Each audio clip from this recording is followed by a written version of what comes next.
All right, guys, welcome back to the Imaxit platform. I'm your If you're new. Please smash that like button, share, and subscribe. If you're a member of the channel, massive and out to be, please do click the join button. Help you along the way. So as you saw, the first sets of games are actually completed in our group. Jamaica took on Mexico, lost 1-0. We want to do a deep analysis on it, and then you guys can give in comment section. And also you have Venezuela, the 10-man league favorites, Ecuador one. So how are you looking at it at this point? Let me click Jamaica game and then we could break it down. In a nutshell, I would say that I saw some things from the Jamaica team that can expand on and get better and maybe cause some problem. Maybe look a little bit better. That's the first thing I would say. So let me talk about the opposition. What they do best. They are a technical team that can pass through all the thirds with pretty much ease. So if don't really provide the stoppage of one of the thirds, I think they can have a lot of problems. And I think this is where Jamaica really went wrong because we only had a defensive third where we actually stopped them, and we only stopped them pretty much 50% of that defensive third because all the width areas was actually open for them to whip crosses or actually get a step on the defender.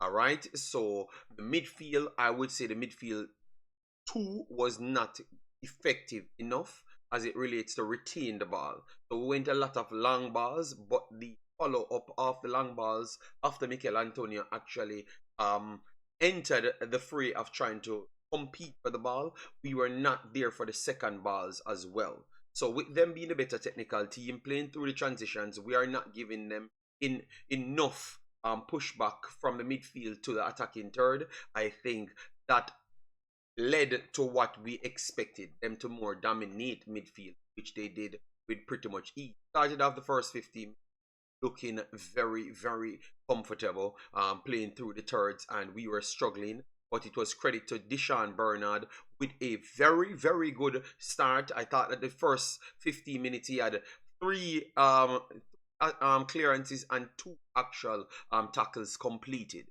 All right, and one of those tackles were almost at the end of the entry zone, which is closer to the big chance area. All right, so the first half, let me give you some statistics right here on the first half. So the first half ended 64% possession, 46, 7 shots apiece, and one big chance registered to Mexico. All right, so it looks very good because Jamaica got off a few shots. As I've registered, I thought Jamaica would have had 2 shots in total, but no, 10 shots in total, but big chances created, and we expect one of those 2 big chances. So the first half, though we were getting outplayed on the ball, we had the spells when Mikel Antonio could have gotten into those isolated pockets, which is the right and wide channel mainly.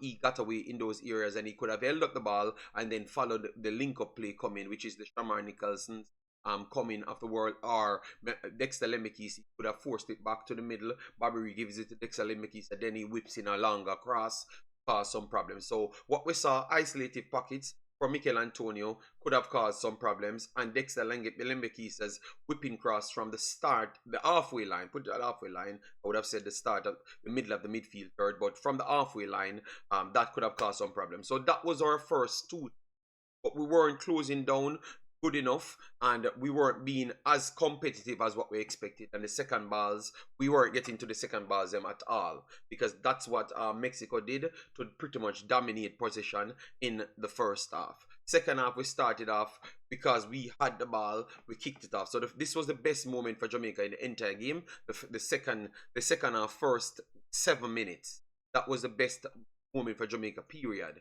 We got one, we kicked off the ball, played it back to the center, pushed it left, and then we put it in. Greg Lee put it in, caused some problems, flips off, and then after we get a snapshot on target from AC Palmer. I still believe that that was the best shot of the entire game. Obviously, Michael Antonio had scored, but that was the best shot for Jamaica overall for the entire game. All right, and that killed up pushed the momentum up to a different level. Then we got a corner. Then we created something from the corner, and Michael Antonio had put the ball in the back of the net via a whipping cross from Dexter Lembekisa. But it started with Miss Michael Antonio coming from the left hand side, doing what he was doing over the right hand side in the first half, and whipping across. It clips off. I thought it clips off a defender, goes back to the right hand side. Dexter Lembekisa got onto it, opened his face, whip it in, and Michael Antonio dropped it in the back of the net with a diving header. But it was deemed offside, and it was rightfully offside based on the fact that he was coming from on offside to come back onside, and that was the case there. Then Mexico took back over the game from the 60th minute, something that people will actually question, because a lot of the last Dominica team that we played, they said that they noticed that Jamaica dropped drastically after 60 minutes, and I want to say they dropped the energy way earlier. I thought they dropped their energy from 40 minutes in the first half, because we're playing Mexico and it's not the same level as Dominica. So maybe I think that the region, this is something that I could talk about in the live stream. The region sometimes can take a toll on some of these players, but you can clearly see that they are our best players on the. I was impressed with a lot of players. Dishan Burner, I thought that he was very good. Dexter Lembekis, I thought that he would have been our man of the match. Period. Ethan Pinnock was solid throughout. Latibadir tried his best here and there. Bobby Reed tried to link plays. Michael Antonio definitely was very good, because he was the only true individual that can take the ball, win it, and created something in the attacking third right throughout the game. So those were my key players that I looked out and saw that they were definitely doing some good things. I would say, and then we have to talk about Jamal Wade. You saw an 8.2 here. He made some very good saves.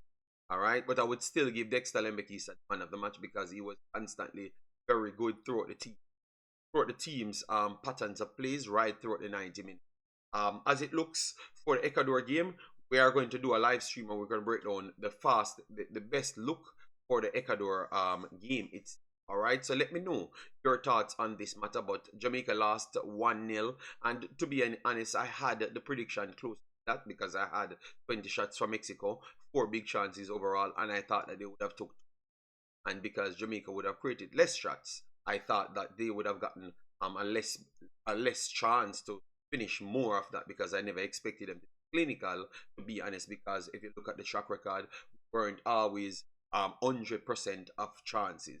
Chances are limited. I think that you're going to get a lesser percentage of that limited chances, and exactly what I thought. So we lost by the 1 goal. We showed some fighting patches, but let me know what say. Or are you looking for the Ecuador game? You saw that Ecuador lost to Venezuela 2-1. Obviously, the red card played a part, because that was like 20 odd minutes in the game. Valencia got a red card because of an eye boot. So let me know what say you. All right, yeah man, smash the like button, share, and definitely subscribe. We'll be guys in an hour's time. Bye bye.